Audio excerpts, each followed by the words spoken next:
Pernahkah Anda merenungkan apa yang sesungguhnya akan terjadi saat dunia ini berakhir dan kekekalan dimulai? Akan ada suatu momen nyata, tak terelakkan, dan tak dapat diubah ketika semua umat manusia akan berdiri di hadapan takhta kemuliaan Putra Allah. Pada hari itu tak akan ada topeng, tak ada gelar, tak ada alasan, tak ada waktu untuk pertobatan yang tertunda. Kita akan berhadapan muka dengan Yesus Kristus, Hakim yang adil, dan Dia akan mengajukan 3 pertanyaan yang tak terelakkan. 3 pertanyaan yang akan menentukan takdir kekal setiap jiwa. Adegan yang digambarkan dalam kitab suci sungguh khidmat dan agung. Hal ini tertulis dalam kitab Ibrani pasal 9 ayat 27. Dan sama seperti manusia ditetapkan untuk mati hanya 1 kali saja, dan sesudah itu dihakimi. Penghakiman ini bukanlah simbolis, bukan pula kiasan. Ini adalah realitas profetik yang sedang mendekat dengan langkah pasti. Nabi Yohanes dalam Wahyu pasal 20 ayat 11 dan 12 melihat hari ini dengan mata rohaninya sendiri dan menyatakan, "Aku melihat suatu takhta putih yang besar dan Dia yang duduk di atasnya. Aku melihat orang-orang mati, besar dan kecil, berdiri di hadapan takhta itu. Lalu dibukalah semua kitab, dan orang-orang mati dihakimi menurut perbuatan mereka, seperti yang tertulis di dalam kitab-kitab itu." Ini bukan saatnya untuk berdebat atau membela diri. Ini akan menjadi waktu pertanggungjawaban di hadapan Dia, yang melihat segalanya, mengetahui segalanya, dan menyelidiki segalanya. Dia yang mengetahui bahkan pikiran dan niat hati, sebagaimana dinyatakan dalam Ibrani pasal 4 ayat 13. Dan tidak ada suatu makhluk pun yang tersembunyi di hadapannya, sebab segala sesuatu telanjang dan terbuka di depan mata. Dia yang kepadanya kita harus memberikan pertanggungjawaban. Dan pada hari yang khidmat ini, Yesus Kristus akan mengajukan 3 pertanyaan. Pertanyaan-pertanyaan itu tidak akan didasarkan pada agama, tradisi, atau niat baik. Pertanyaan-pertanyaan itu akan bersifat rohani, abadi, dan tak terelakkan. Dan jawaban setiap jiwa akan menentukan apakah ia akan memasuki kemuliaan kekal atau siksaan kekal. Siapapun yang mendengar panggilan ini sekarang diundang bukan hanya untuk memahami, tetapi juga untuk bersiap. Karena ketiga pertanyaan ini bukan hanya untuk orang lain, ketiganya untuk semua orang. Tetaplah sampai akhir pesan ini, karena apa yang akan diungkapkan di sini dapat mengubah keabadian Anda. Dalam kekekalan, akan tiba saatnya setiap jiwa akan dipanggil menghadap takhta kemuliaan, dan tak akan ada alasan, tak ada bayangan untuk bersembunyi. Terang yang memancar dari anak domba akan mutlak, menyingkapkan, dan akan menembus bahkan lubuk hati manusia yang terdalam. Pada momen sakral itu, pertanyaan pertama yang akan Yesus Kristus ajukan kepada setiap orang adalah, "Apa yang telah kau perbuat dengan anakku?"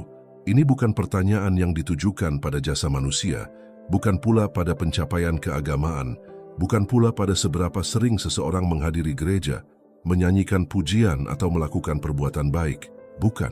Ini adalah pertanyaan yang mengoyak jiwa, yang melampaui penampilan, yang menuntut jawaban yang bersifat kekal. Pertanyaan sentral di sini adalah, apakah Anda sungguh-sungguh mengenal Anak Allah? Apakah Anda memiliki hubungan dengannya, atau hanya mendengar tentang Dia dari jauh? Yohanes pasal 17 ayat 3 menyatakan, "Inilah hidup yang kekal itu, yaitu bahwa mereka mengenal Engkau, satu-satunya Allah yang benar, dan mengenal Yesus Kristus yang telah Engkau utus." Mengenal Yesus bukan sekadar mengenal Dia. Itu adalah berserah, percaya, berjalan dengannya dalam perjanjian harian, dalam ketundukan dan iman. Banyak orang akan berkata pada hari itu, "Tuhan, Tuhan, bukankah kami bernubuat demi nama-Mu, dan mengusir setan demi nama-Mu, dan melakukan banyak mujizat demi nama-Mu juga?" Tetapi Dia akan berkata kepada mereka dengan terus terang, "Aku tidak pernah mengenal kamu. Enyahlah daripadaku kamu sekalian pembuat kejahatan." Matius 7:22-23. Kata-kata ini keras, tetapi sangat benar. Kata-kata ini menyingkapkan tragedi kehidupan beragama tanpa hubungan dengan Kristus.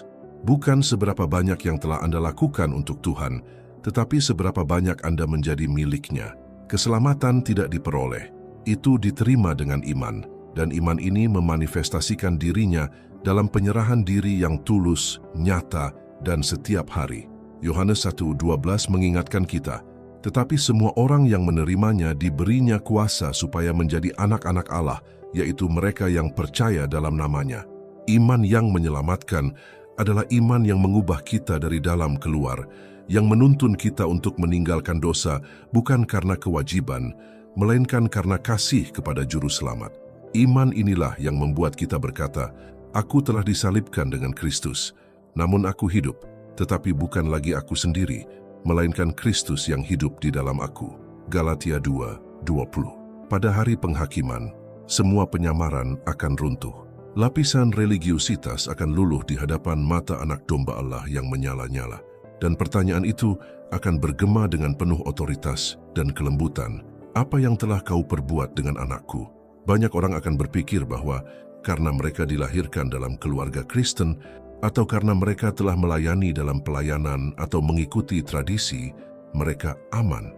Namun kriterianya bukanlah budaya atau kurikulum, melainkan hubungan. Salib akan menjadi patokan. Darah yang tertumpah akan menjadi titik baliknya. Roma 10:9 dengan jelas menyatakan, "Sebab jika kamu mengaku dengan mulutmu bahwa Yesus adalah Tuhan dan percaya dalam hatimu bahwa Allah telah membangkitkan Dia dari antara orang mati, maka kamu akan diselamatkan." Keyakinan ini bukanlah keyakinan intelektual, melainkan iman yang hidup dan praktis yang membentuk keputusan, keinginan, dan arah hidup. Rasul Paulus berkata, "Tetapi apa yang dahulu merupakan keuntungan bagiku, sekarang kuanggap rugi karena Kristus. Malahan segala sesuatu kuanggap rugi, karena pengenalan akan Kristus Yesus, Tuhanku, lebih mulia daripada semuanya." Filipi 3:8. Inilah perbedaan antara mengenal Kristus dan mengenalnya secara pribadi. Pada hari penghakiman, inilah ujian pertama. Mereka yang berjalan bersama Kristus di sini, yang mengasihinya, menghormatinya, dan berserah diri kepadanya, akan mendengar dari Sang Guru, "Mari, hai kamu yang diberkati oleh Bapa-Ku, terimalah kerajaan yang telah disediakan bagimu sejak dunia dijadikan." Matius 25:34. Tetapi mereka yang menolak kasih, yang hidup seolah-olah salib, hanyalah detail keagamaan, akan mendengar ratapan perpisahan yang abadi. Karena apa yang kita lakukan bersama Putra hari ini akan menentukan di mana kita akan berada bersama Bapa untuk selama-lamanya. Pertanyaan pertama menentukan takdir kita, karena pertanyaan ini mengungkapkan kepada siapa kita berasal. Yesus Kristus datang bukan hanya untuk memperbaiki kita, tetapi juga untuk menebus kita. Bukan untuk memperbaiki kita, melainkan untuk melahirkan kita kembali. Dialah jalan, kebenaran, dan hidup, dan tidak ada seorang pun yang datang kepada Bapa kalau tidak melalui Dia. Yohanes 14:6. Oleh karena itu, sekarang, selagi masih ada waktu, pertanyaan itu sudah diajukan ke dalam hati kita. Jangan menunggu hari penghakiman untuk menjawabnya. Pandanglah salib, renungkan kasih Putra, dan berserahlah kepadanya dengan segenap jiwamu. Karena pada akhirnya semuanya bermuara pada pertanyaan ini. Apa yang telah kau perbuat terhadap Putraku? Jika pertanyaan pertama dalam penghakiman kekal menyangkut hubungan kita dengan anak Allah, pertanyaan kedua menyingkapkan tanggung jawab kita masing-masing terhadap apa yang telah dipercayakan kepada kita. Pertanyaan ini akan bergema dengan bobot dan keadilan. Apa yang telah kau perbuat dengan apa yang telah kuberikan kepadamu? Ini bukan hanya tentang karunia rohani atau talenta pelayanan, melainkan tentang keseluruhan hidup yang telah Allah percayakan kepada kita. Waktu, kesehatan, sumber daya, kesempatan, pengaruh keluarga, dan yang terutama, pewahyuan kebenaran. Lukas 12:48 menyatakan, "Kepada siapa banyak diberi, daripadanya akan banyak dituntut, dan kepada siapa banyak dipercayakan, daripadanya akan lebih banyak lagi dituntut." Keadilan Allah menuntut pertanggungjawaban, bukan hanya atas apa yang telah kita lakukan, tetapi juga atas apa yang telah kita gagal lakukan dengan apa yang telah dipercayakan kepada kita. Dalam Matius 25, Yesus menceritakan perumpamaan tentang talenta, di mana seorang tuan memberi hamba-hambanya bagian yang berbeda sesuai dengan kemampuan mereka. Tuan yang menerima 5 talenta melipat gandakannya dan mempersembahkan 10. Tuan yang menerima 2 talenta mempersembahkan 4. Tetapi tuan yang menerima 1 talenta menyembunyikannya karena takut dan tidak berbuat apa-apa. Tanggapan Tuhan keras, "Hai hamba yang jahat dan malas." Matius 25:26. Catatan, kesalahannya bukanlah kehilangan talenta, tetapi tidak melakukan apapun dengannya. Ini adalah peringatan bagi generasi ini. Kita hidup di masa ketika akses kepada firman Tuhan berlimpah, sarana untuk melayani tak terhitung banyaknya, dan kesempatan untuk berbuat baik ada di sekitar kita.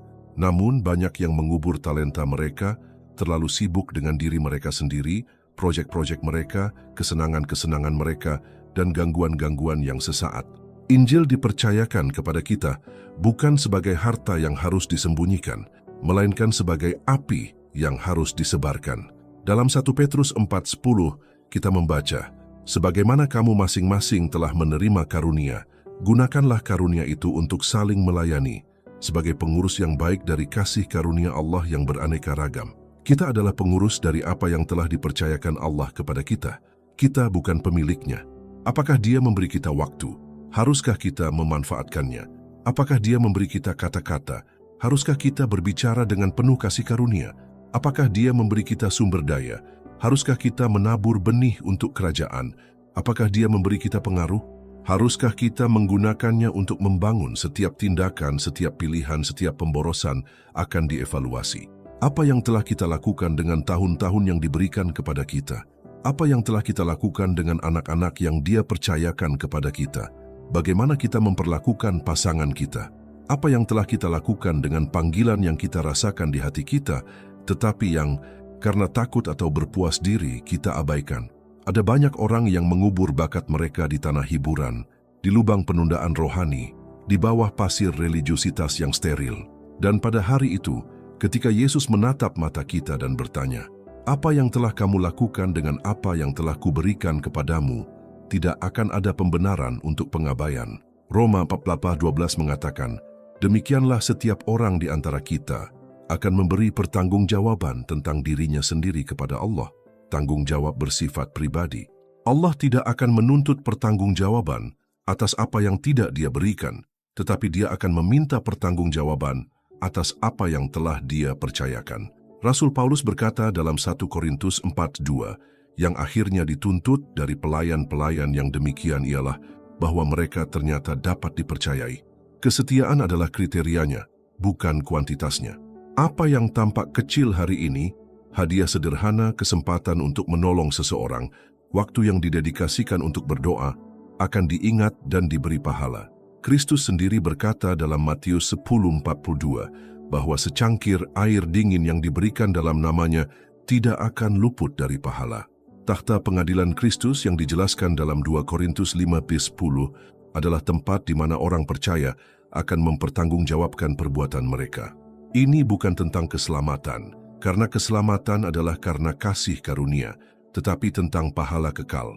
Segala sesuatu yang kita lakukan akan dibakar, seperti yang dikatakan Paulus dalam 1 Korintus 3:13-15.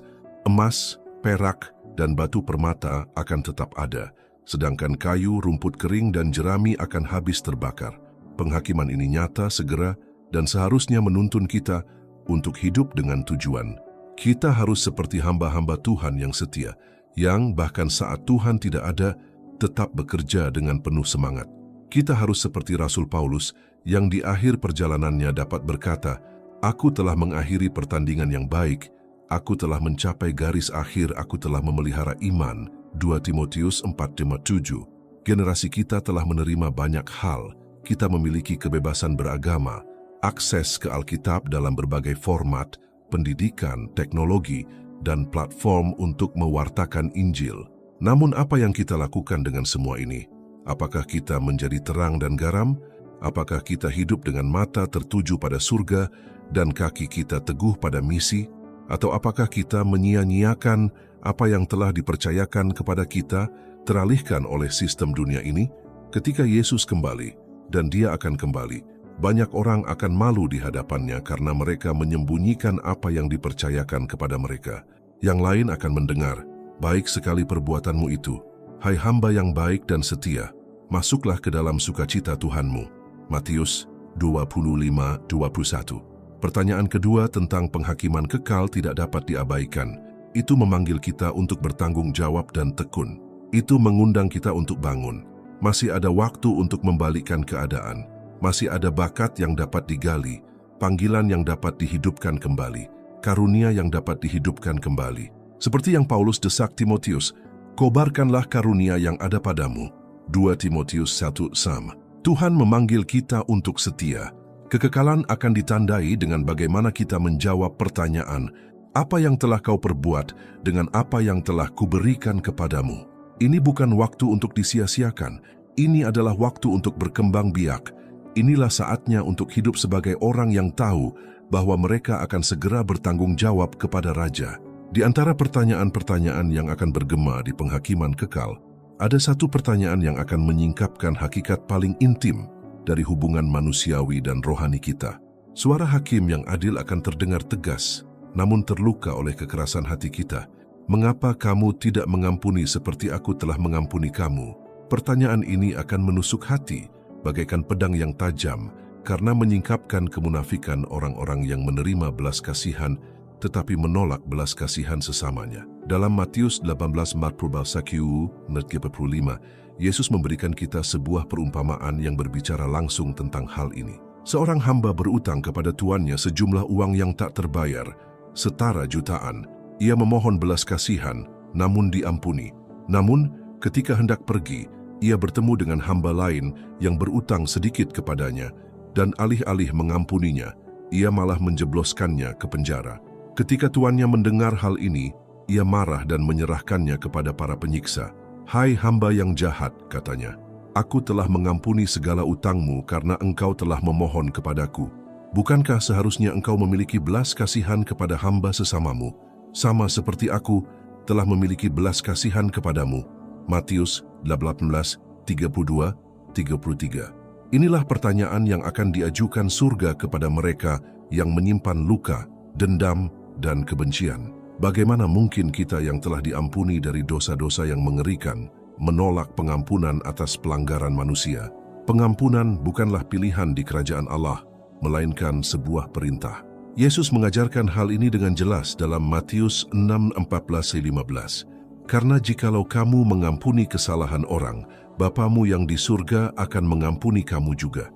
Tetapi jikalau kamu tidak mengampuni kesalahan orang, Bapamu juga tidak akan mengampuni kamu." Ini sangat serius. Pengampunan yang kita terima bergantung pada kesediaan kita untuk mengampuni. Ketidakmampuan untuk mengampuni adalah rantai rohani yang menghambat aliran kasih karunia dalam hidup kita. Itu seperti mencoba bernapas di bawah air. Itu mencekik jiwa dan mengeraskan hati. Dan pada hari penghakiman, kekerasan ini akan dinyatakan. Kita hidup di zaman hubungan yang dangkal, pelanggaran yang cepat, dan rekonsiliasi yang lambat. Dunia berkembang pesat dalam polarisasi, perpecahan, dan pembatalan. Tetapi kerajaan Allah terbuat dari rekonsiliasi, kasih karunia, dan pemulihan. Paulus memberitahu kita dalam Efesus 4:32, "Hendaklah kamu ramah seorang terhadap yang lain, penuh kasih mesra, saling mengampuni, sebagaimana Allah di dalam Kristus telah mengampuni kamu." Standarnya bukanlah kelayakan orang lain, melainkan salib. Bagaimana kita bisa memandang salib dan menolak pengampunan? Bagaimana kita bisa merenungkan darah Kristus yang tertumpah dan masih menyimpan dendam? Ada istri yang terluka oleh kata-kata yang masih belum mengampuni suami mereka. Ada anak-anak yang memikul puluhan tahun kebencian terhadap orang tua mereka. Ada saudara kandung yang tidak berbicara selama bertahun-tahun karena perselisihan kecil. Semua ini akan diungkapkan pada hari itu. Alkitab berkata dalam Ibrani 12:15, "Jagalah supaya jangan ada seorang pun menjauh dari kasih karunia Allah, dan jangan tumbuh akar yang pahit yang menimbulkan kerusuhan dan yang mencemarkan banyak orang." Kepahitan mencemari, mengaburkan kebijaksanaan, mencuri kedamaian, menghalangi doa dan menghalangi persekutuan dengan Allah. Yesus berdoa di kayu salib, "Ya Bapa, ampunilah mereka, sebab mereka tidak tahu apa yang mereka perbuat."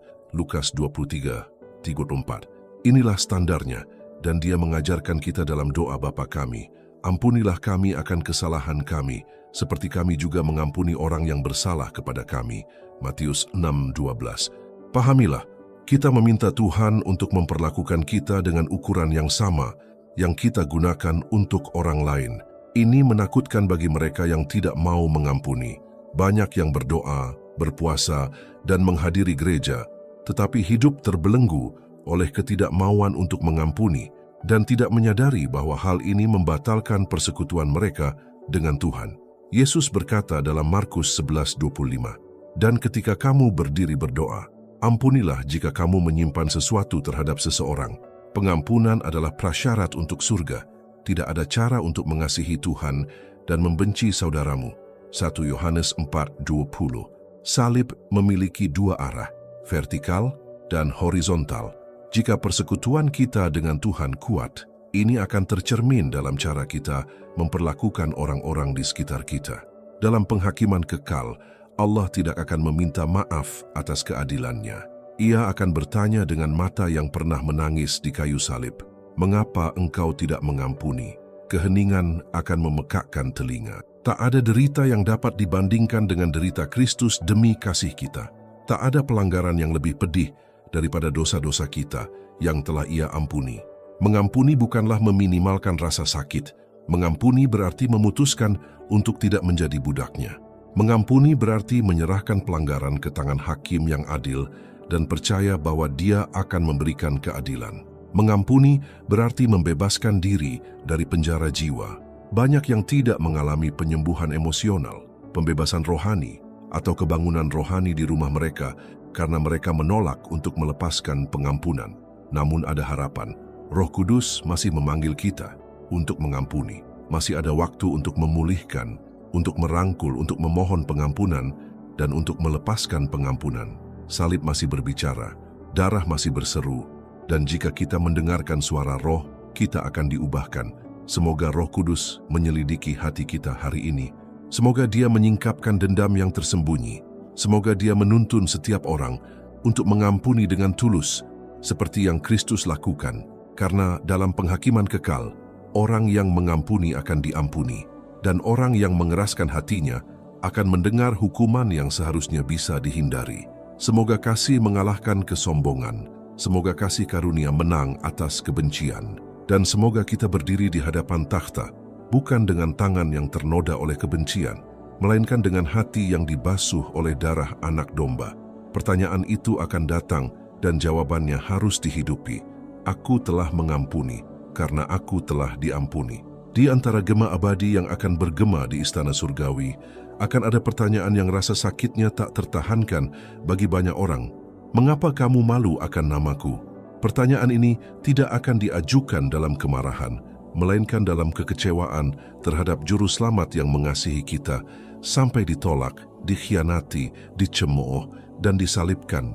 Semuanya di depan umum, sementara banyak muridnya di zaman modern memilih untuk tetap diam dalam menghadapi tekanan duniawi.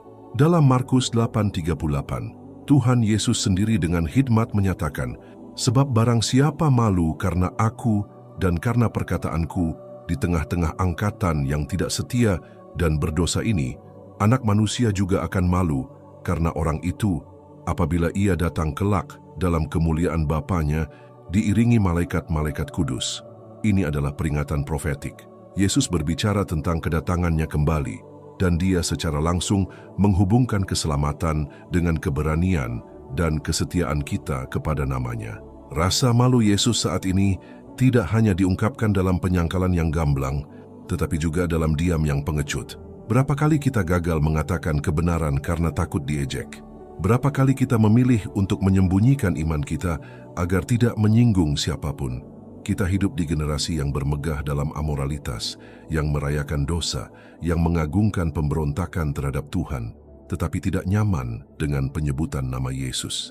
Dunia dapat berbicara tentang ideologi apapun, keyakinan apapun, kecuali Injil yang sejati.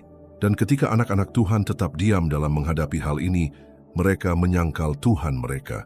Petrus tidak perlu mengatakan, "Aku tidak mengenalnya" 3 kali untuk menyangkalnya. Cukup bagi seorang Kristen untuk tetap diam ketika kebenaran diserang. Cukuplah untuk tetap diam di universitas, di tempat kerja, di antara teman-teman, di internet. Yesus disalibkan telanjang, berlumuran darah dan dicemooh, agar tak seorang pun dari kita akan pernah malu lagi memikul salib. Dia menanggung rasa malu kita agar kita dapat dengan berani menyatakan, "Aku milik Kristus." Namun, banyak yang telah menjadi agen rahasia kerajaan. Mereka mengidentifikasi diri dengan dunia, membaur untuk menghindari penolakan. Namun, Yakobus 4:4 memperingatkan kita, barang siapa ingin menjadi sahabat dunia, ia menjadikan dirinya musuh Allah. Generasi ini membutuhkan gereja yang tidak mengkompromikan identitasnya, yang tidak mengencerkan pesannya, yang tidak menukar kemuliaan anak Allah dengan penerimaan sosial. Paulus dengan tegas menyatakan dalam Roma 1:16, "Sebab aku tidak malu akan Injil Kristus, karena Injil adalah kekuatan Allah yang menyelamatkan setiap orang yang percaya." Injil adalah kekuatan, dan kekuatan ini perlu diberitakan dengan berani. Rasa malu terhadap nama Yesus juga terwujud ketika kita mengutamakan pendapat manusia di atas firman Tuhan. Banyak pemimpin untuk menghindari kehilangan pengikut, menghindari pembicaraan tentang kekudusan, penghakiman, neraka, dan pertobatan. Kita menukar kebenaran kekal dengan popularitas yang fana, namun Tuhan memanggil kita untuk setia. Dalam Matius 10:32-33, Dia memperingatkan kita, "Karena itu barang siapa mengakui aku di depan manusia, aku juga akan mengakuinya di depan Bapa-Ku yang di sorga. Tetapi barang siapa menyangkal aku di depan manusia, aku juga akan menyangkalnya di depan Bapa-Ku." Ini adalah salah satu teks yang paling menyadarkan dalam Alkitab. Ini menghubungkan kesaksian kita di dunia dengan takdir kekal kita. Keheningan yang pengecut di dunia ini akan mengakibatkan keheningannya di dunia. Dan tidak ada suara yang lebih menakutkan daripada keheningan Kristus dalam penghakiman kekal. Malu akan Yesus berarti menyangkal salibnya, menyembunyikan iman, mengabaikan kebenaran, dan membiarkan kesalahan. Itu berarti suam-suam kuku di dunia yang menuntut semangat. Dalam Wahyu 3:15-19, Tuhan berfirman kepada jemaat Laodikia, "Aku tahu segala pekerjaanmu, engkau tidak dingin dan tidak panas. Alangkah baiknya jika engkau dingin atau panas. Jadi karena engkau suam-suam kuku dan tidak dingin atau panas, aku akan memuntahkan engkau dari mulutku." Orang yang suam-suam kuku adalah orang yang mengaku percaya tetapi malu untuk mengambil sikap. Mereka adalah orang-orang yang berusaha menyenangkan semua orang tetapi tidak menyenangkan surga. Mereka adalah murid-murid yang tidak pernah mengidentifikasi diri dengan Sang Guru. Dan pada hari yang agung itu, mereka tidak akan mendengar ucapan selamat datang, melainkan, "Aku tidak mengenalmu." Di masa kegelapan bersinar bukanlah pilihan, melainkan perintah. Dalam Filipi 2:15, Paulus menasihati kita untuk tetaplah tak bercacat dan tak bercela. Anak-anak Allah yang tak bercacat di tengah-tengah angkatan yang bengkok hatinya dan yang sesat ini, sehingga kamu bercahaya di antara mereka seperti bintang-bintang di dunia. Allah mencari generasi yang mengakui Dia di hadapan orang lain, yang tidak malu untuk berbeda, yang hidup dalam kekudusan, dan yang berani berbicara tentang Yesus. Roh Kudus membangkitkan pria dan wanita yang tidak akan menjual iman mereka demi pujian, status, atau kenyamanan. Mereka yang lebih suka dikucilkan di bumi daripada ditolak di surga. Mereka yang memahami bahwa disebut fanatik karena kasih Kristus adalah suatu kehormatan, bukan aib. Dan di takhta pengadilan kekal menatap mata anak domba, umat beriman akan mendengar dengan sukacita, "Ini milikku." Ia mengakui namaku di hadapan manusia. Ia membela Injilku. Ia berbicara tentang aku bahkan di bawah penganiayaan. Tetapi orang-orang yang pengecut, yang lalai, mereka yang malu akan nama di atas segala nama, akan melihat wajah hakim berpaling dan akan mendengar keheningan kekal. Semoga ini tidak terjadi pada kita. Semoga kita dikenal di neraka karena semangat kita dan dirayakan di surga karena keberanian kita. Waktu untuk berdiam diri telah berlalu. Waktu untuk bersembunyi telah berakhir.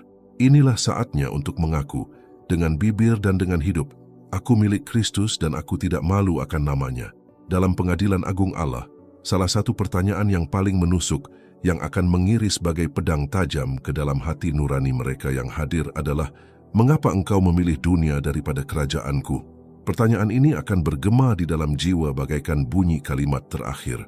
Tuhan Hakim yang adil tidak akan menanyakan hal ini karena ketidaktahuan, karena segala sesuatu telanjang dan terbuka di matanya, melainkan untuk mengkonfrontasi tanpa ragu pilihan-pilihan yang dibuat oleh mereka yang bahkan mengetahui kebenaran, lebih mencintai sistem duniawi daripada janji kekekalan. Dalam 1 Yohanes 2:15-17, firman menyatakan, "Janganlah kamu mengasihi dunia dan apa yang ada di dalamnya. Jikalau orang mengasihi dunia, maka kasih akan Bapa tidak ada di dalam orang itu. Sebab semua yang ada di dalam dunia, yaitu keinginan daging dan keinginan mata serta keangkuhan hidup, bukanlah berasal dari Bapa, melainkan dari dunia. Dan dunia ini sedang lenyap dengan segala keinginannya, tetapi orang yang melakukan kehendak Allah tetap hidup selama-lamanya. Banyak orang dewasa ini hidup seolah-olah dunia adalah tujuan akhir dari keberadaan, seolah-olah segala sesuatu yang penting ada di sini. Kenyamanan, status, kekayaan, kesenangan, pengakuan. Mereka menginvestasikan energi, waktu dan bakat mereka pada hal-hal yang fana, melupakan kerajaan yang tak tergoyahkan. Yesus mengajarkan kita dalam Matius 6:19-21, "Janganlah kamu mengumpulkan harta di bumi. Di bumi ngengat dan karat merusakkannya, dan pencuri membongkar serta mencurinya. Tetapi kumpulkanlah bagimu harta di surga, karena di mana hartamu berada, di situ juga hatimu berada." Kebenaran sejati adalah di mana hatimu berada, disitulah prioritasmu. Dan takhta pengadilan akan menyingkapkan di mana hati kita sebenarnya berada. Kemurtadan diam-diam sedang berlangsung, bukan kemurtadan yang terang-terangan menyangkal iman, melainkan kemurtadan yang menggantikan kerajaan Allah dengan prioritas dunia. Kemurtadan terjadi ketika ibadah digantikan dengan kegiatan sosial, doa digantikan dengan media sosial, puasa digantikan dengan hiburan, pengudusan digantikan dengan kenyamanan, pelayanan dalam kerajaan digantikan dengan ambisi pribadi. Paulus memperingatkan tentang Demas dalam 2 Timotius 4:10 dengan mengatakan, "Karena Demas telah meninggalkan aku karena ia mencintai dunia ini." Demas bersama Paulus melihat mukjizat, mendengar wahyu, berpartisipasi dalam pelayanan, tetapi ia menukar semuanya dengan dunia. Dan saat ini ada banyak Demas di gereja-gereja. Orang-orang yang awalnya baik tetapi akhirnya tersesat karena mereka tidak dapat menahan godaan Babel modern. Sistem dunia ini licik. Ia menawarkan kesenangan instan, status, penerimaan dan jalan yang luas dan mudah. Namun semua ini ilusi, sementara dan mematikan. Dalam Markus 8:36, Yesus mengajukan pertanyaan krusial. Apa gunanya seorang memperoleh seluruh dunia tetapi kehilangan nyawanya? Di pengadilan, pertanyaan ini akan dijawab dengan air mata oleh banyak orang yang dibutakan oleh ambisi, kesombongan, dan kesia-siaan, menjual kekekalan demi sesaat kejayaan duniawi. Kita melihat hal ini setiap hari. Orang Kristen yang merelatifkan nilai-nilai, yang mengkompromikan prinsip-prinsip, yang lebih suka tampil inklusif daripada kudus. Tekanan dunia telah menjadi lebih kuat daripada keyakinan rohani. Dan itu bukan sekadar dosa yang nyata. Banyak orang menukar kerajaan Allah dengan hal-hal yang tampaknya baik yang kemudian menjadi berhala. Karier ketika ia menggantikan Allah. Keluarga ketika ia menjadi lebih penting daripada ketaatan kepada Tuhan. Impian pribadi ketika mereka menginjak-injak tujuan ilahi. Yesus berkata dalam Lukas 14:26, "Jika seseorang datang kepadaku dan tidak membenci ayah dan ibunya, istri dan anak-anaknya, saudara laki-laki dan saudara perempuannya, bahkan nyawanya sendiri, ia tidak dapat menjadi muridku." Ini bukan panggilan untuk meremehkan manusia, tetapi untuk penolakan radikal terhadap segala sesuatu yang memisahkan kita dari sentralitas Kristus. Wahyu 18 menggambarkan kejatuhan Babel, sistem dunia yang korup yang menguasai akhir zaman, dan dalam Wahyu 18:4 ada seruan, "Pergilah kamu, hai umatku, pergilah daripadanya, supaya kamu jangan mengambil bagian dalam dosa-dosanya, dan supaya kamu jangan turut ditimpa malapetaka-malapetakanya." Allah memanggil umatnya untuk melepaskan diri secara emosional, spiritual, dan budaya dari dunia.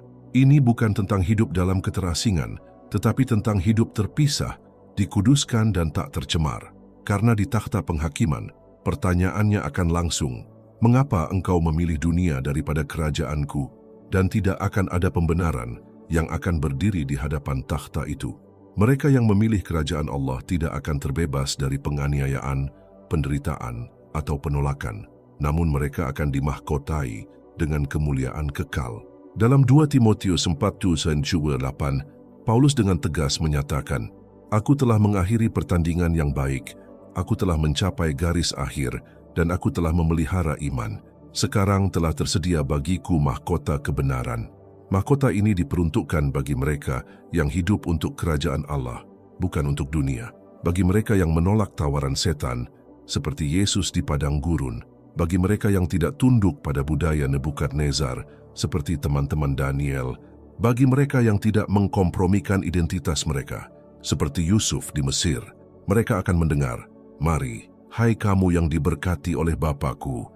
Tetapi mereka yang telah terpesona oleh gemerlap dunia yang fana ini, yang telah hidup untuk diri mereka sendiri, yang telah menyembah hasil karya tangan mereka, akan mendengar dengan sedih, "Enyahlah dari hadapanku, kamu sekalian pembuat kejahatan." Kursi penghakiman akan menyingkapkan siapa yang benar-benar hidup untuk kerajaan. Dan pada hari itu, mustahil untuk menyembunyikan prioritas kita. Semoga kita hari ini membuat pilihan kekal, lebih memilih kerajaan, mencari hal-hal yang di atas, hidup sebagai warga surga di tengah bumi yang rusak. Karena kekekalan tidak akan didefinisikan oleh kata-kata, tetapi oleh pilihan. Dan yang paling bijaksana dari semuanya adalah, carilah dahulu kerajaan Allah dan kebenarannya. Matius 6:33. Semoga ini menjadi keputusan kita sebelum sangkakala terakhir berbunyi. Pada hari yang khidmat di hadapan kursi penghakiman itu, pertanyaan lain akan bergema dengan penuh bobot dan otoritas. Apa yang telah kau lakukan dengan karunia dan talenta yang telah kupercayakan kepadamu? Pertanyaan ini tidak hanya akan ditujukan kepada para pengkhotbah, misionaris atau pemimpin. Pertanyaan ini akan diajukan kepada setiap hamba Tuhan, setiap anak, setiap orang yang setelah dijangkau oleh kasih karunia juga telah menerima dari Roh Kudus kemampuan, karunia rohani, dan kesempatan untuk melayani kerajaan Allah. Tidak akan ada ruang untuk alasan penundaan atau pembenaran kosong. Perumpamaan tentang talenta yang diceritakan Yesus dalam Matius 25:14-30 memberikan latar belakang eskatologis untuk pertanyaan ini.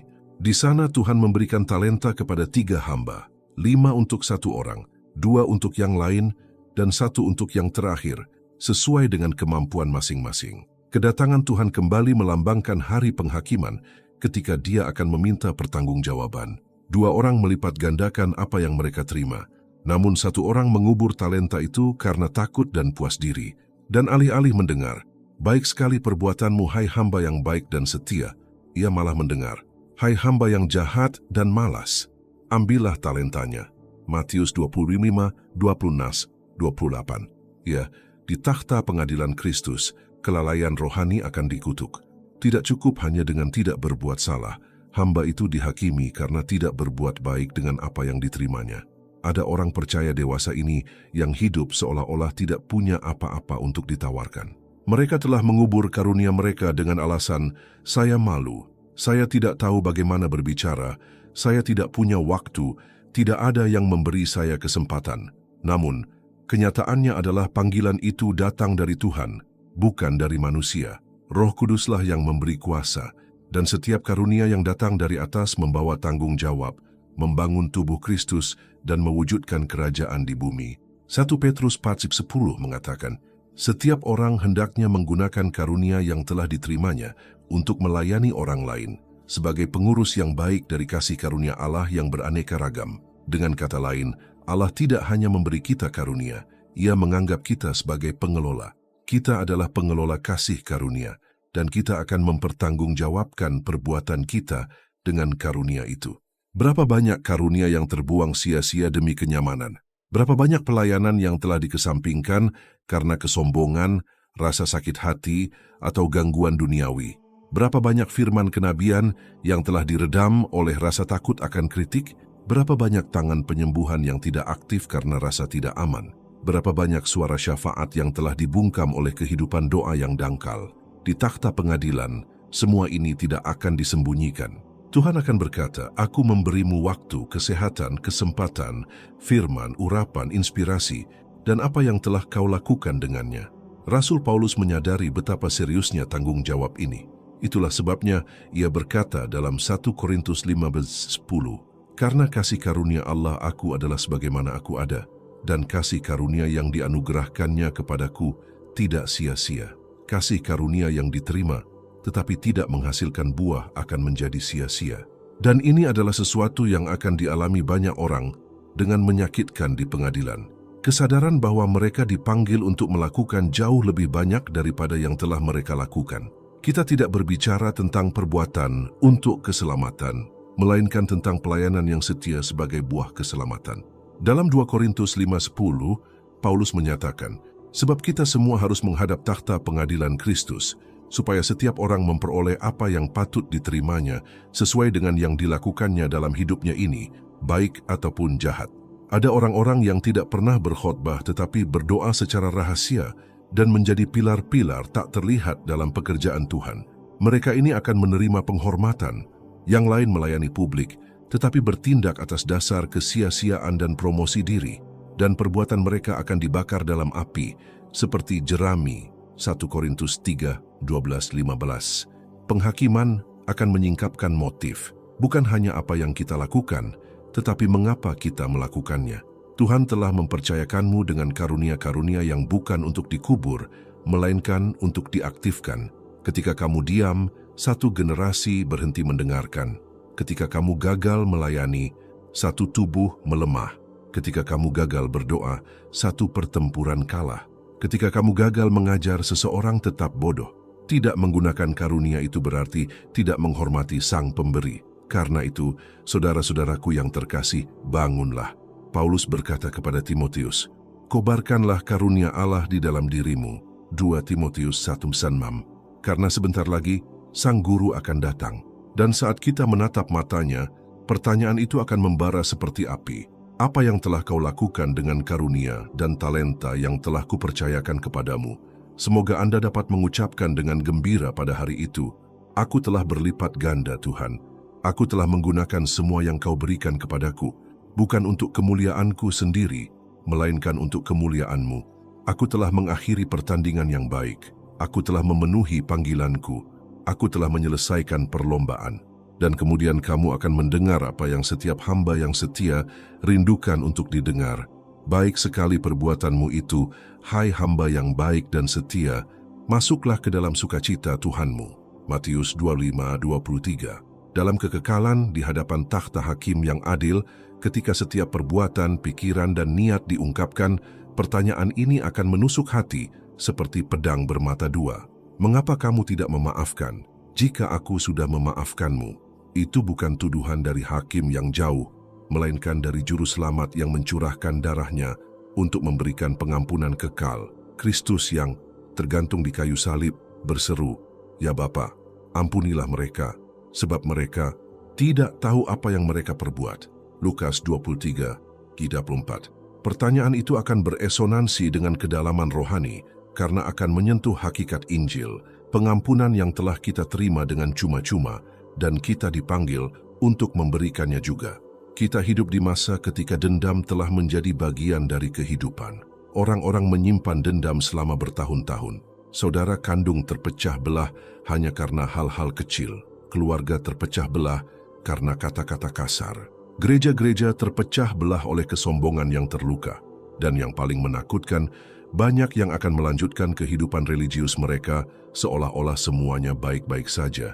Sementara di dalam hati mereka terdapat akar kepahitan yang menjadikan mereka tawanan tak terlihat. Namun di takhta pengadilan Kristus tidak akan ada topeng, tidak ada alasan emosional untuk menyembunyikan kekerasan hati. Tuhan dengan mata bagaikan nyala api, Wahyu 1:14, akan memandang setiap orang dan bertanya, "Bagaimana mungkin kamu tidak mau memaafkanku? Padahal aku sudah memaafkanmu begitu banyak." Yesus menceritakan perumpamaan tentang hamba yang tidak berbelas kasihan. Matius 18:2-35, secara tepat untuk menggambarkan realitas rohani ini. Seorang hamba berutang 10.000 talenta kepada raja, utang yang tak terbayar. Raja tergerak oleh belas kasihan, mengampuninya. Namun hamba yang sama itu, ketika hendak pergi bertemu dengan sesama hamba yang hanya berutang 100 dinar kepadanya, dan alih-alih menunjukkan belas kasihan yang sama, ia menuntut pembayaran dan menjebloskannya ke penjara. Raja, setelah mengetahui hal ini, menjadi marah dan berkata, "Hai hamba yang jahat, aku telah mengampuni semua utangmu karena engkau memohon kepadaku. Bukankah seharusnya engkau juga berbelas kasihan kepada sesamamu hamba, sama seperti aku berbelas kasihan kepadamu?" Matius 18:32-33. Dan akhir dari perumpamaan ini sangat parah. Maka murkalah tuannya itu, lalu menyerahkan dia ke dalam tangan para penyiksa itu, sampai ia melunasi semua utangnya. Pahami, Pengampunan yang kita tahan menunjukkan betapa kita sungguh-sungguh memahami pengampunan yang kita terima. Alkitab berkata, barang siapa diampuni sedikit, ia juga mengasihi sedikit. Lukas 7:47. Apakah kita sudah lupa betapa besarnya utang kita kepada Tuhan? Apakah kita meremehkan pengorbanan di kayu salib, hidup seolah-olah pengampunan adalah sesuatu yang murahan dan dangkal? Siapapun yang mengenal salib, siapapun yang pernah berjumpa dengan kasih karunia, tidak lagi memiliki hak untuk mengunci hatinya dengan kebencian, rasa sakit hati, atau dendam. Tidak mengampuni berarti mengatakan melalui tindakan bahwa salib tidaklah cukup. Di takhta pengadilan Kristus, bukan dosa yang diakui yang akan membebani kita, melainkan dosa-dosa yang belum terselesaikan, terutama yang melibatkan orang lain. Yesus menegaskan hal ini dalam Matius 6:15. Tetapi jikalau kamu tidak mengampuni kesalahan orang, Bapamu juga tidak akan mengampuni kesalahanmu. Ini bukan alegori, ini kalimat spiritual. Berapa banyak doa hari ini yang naik namun tak sampai ke langit-langit karena ada hati yang tersumbat oleh rasa dendam. Berapa banyak perjamuan makan yang dimakan dengan tidak layak karena ada saudara yang saling menjauhi, mengabaikan satu sama lain, dan membenci satu sama lain dalam diam. Rasul Yohanes melanjutkan dengan menyatakan, jikalau seorang berkata, aku mengasihi Allah, dan membenci saudaranya, maka ia adalah pendusta. 1 Yohanes 4:10. Di pengadilan, semua kebenaran ini akan menjadi tak terelakkan. Pertanyaan Kristus akan bergema seperti api pemurnian. Aku sudah mengampuni dosa-dosamu seperti perzinahan, kebohongan, penghujatan, penyembahan berhala, kemunafikan, dan begitu banyak dosa yang bahkan tidak kau ingat, dan kau tidak bisa mengampuni kata-kata yang bengkok itu, pengkhianatan itu, hutang itu, penolakan itu. Pengampunan adalah meterai seorang murid. Pengampunan bukan sekadar perasaan, melainkan sebuah keputusan. Pengampunan bukan melupakan, melainkan memilih untuk tidak lagi menagih utang. Pengampunan membebaskan diri dari penjara emosional dan spiritual yang menghalangi aliran hadirat Tuhan. Tidak memaafkan berarti tetap terjebak di masa lalu, sementara surga memanggil Anda ke masa depan. Kristus mati untuk memberimu kebebasan, tapi jika kamu tidak mengampuni, kamu berkata, darahnya saja tidak cukup. Sayangku, masih ada waktu. Pengadilan belum tiba. Hari ini, meskipun disebut hari ini, kau bisa melepaskan pengampunan. Kau bisa menulis, menelepon, berdoa, melepaskan, menangis, memulihkan. Kau bisa memandang salib dan berkata, Tuhan, seperti Engkau telah mengampuni aku pun mengampuni. Karena pada hari itu, ketika Anda menatap mata Sang Raja, Anda tidak ingin mendengar pertanyaan itu dengan nada kesedihan yang mendalam. Mengapa kamu tidak memaafkan jika aku sudah memaafkanmu? Tapi ya, untuk mendengar dengan gembira, kamu sama penyayangnya seperti aku. Marilah kamu yang diberkati oleh Bapakku. Pada hari itu, ketika langit digulung seperti gulungan kitab dan bumi lari dari hadirat Dia yang duduk di atas takhta, Wahyu 20:11, tidak akan ada lagi ruang untuk penyamaran sosial, kebenaran politik, atau topeng keagamaan. Setiap niat akan diungkapkan, setiap perkataan akan ditimbang, dan setiap sikap akan dikonfrontasi oleh kebenaran yang berinkarnasi. Dan kemudian sebuah pertanyaan akan terdengar dari bibir Kristus, Raja segala raja, dengan mata berapi-api dan suara bagai air bah. Mengapa kamu malu terhadap aku di hadapan manusia? Rasa malu Kristus adalah salah satu tragedi iman modern yang paling halus. Ini bukan hanya tentang menyangkal iman secara terbuka, seperti yang dilakukan Petrus pada malam penangkapannya, tetapi tentang tetap diam ketika tiba saatnya untuk berbicara, tentang menyembunyikan terang ketika dunia berada dalam kegelapan, tentang tetap diam karena takut akan penghakiman orang lain, tentang memilih untuk diterima oleh manusia daripada disetujui oleh Allah. Kita hidup di zaman di mana banyak orang Kristen mencoba menjalani iman yang tersamar. Iman yang bersembunyi di balik media sosial, yang menghindari perdebatan, yang takut dikucilkan, dicemooh, atau disebut radikal. Namun Injil tidak pernah dimaksudkan untuk disembunyikan. Yesus berkata, kamu adalah terang dunia. Kota yang terletak di atas gunung tidak mungkin tersembunyi. Matius 5:14. Kristus menyatakan dengan jelas dalam Markus 8:38, sebab barang siapa malu karena aku Dan karena perkataanku di tengah-tengah angkatan yang tidak setia dan berdosa ini, Anak Manusia juga akan malu karena orang itu apabila ia datang kelak dalam kemuliaan Bapanya, diiringi malaikat-malaikat kudus. Ini adalah salah satu teks yang paling menyadarkan dalam Perjanjian Baru. Yesus sendiri memperingatkan kita bahwa jika kita malu kepadanya sekarang, Dia akan malu kepada kita pada hari itu.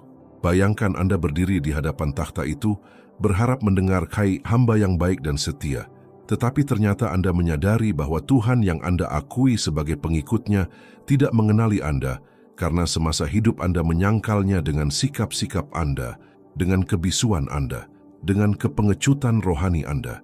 Menjadi seorang Kristen berarti memikul salib, bukan status, melainkan penyangkalan. Dan salib itu tak dapat disembunyikan.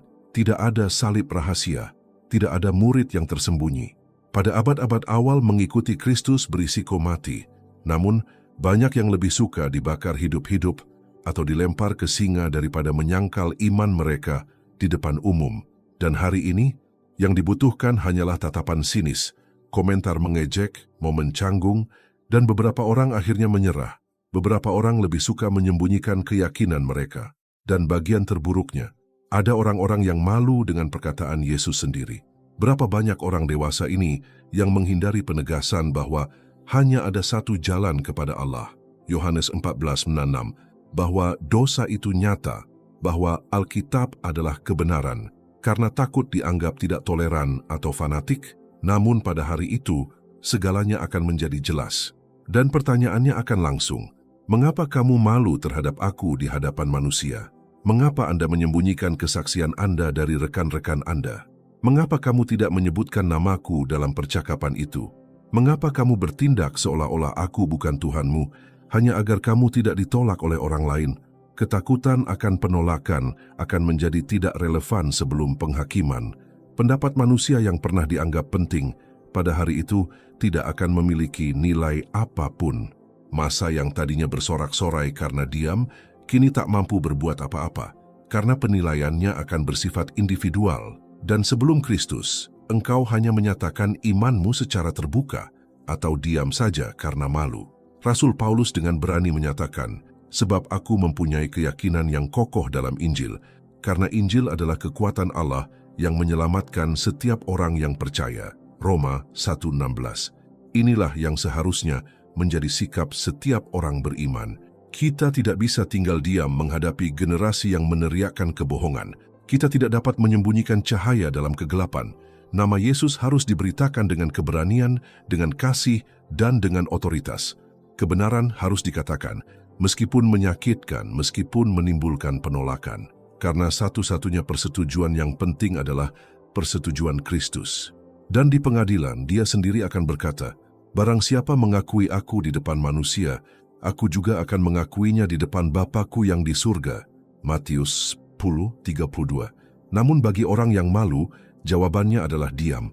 Keheningan yang akan bergema seperti penghakiman. Keheningan yang akan mengkhianati kepengecutan. Keheningan yang memisahkan orang beriman dari orang takut. Masih ada waktu, waktunya untuk menyaksikan, waktunya bicara. Saatnya untuk menyatakan secara terbuka, aku milik Kristus, tak takut, tak malu, tak ragu. Karena pada hari itu, Anda akan ingin mendengar, aku mengenal kamu, karena kamu tidak pernah malu akan aku.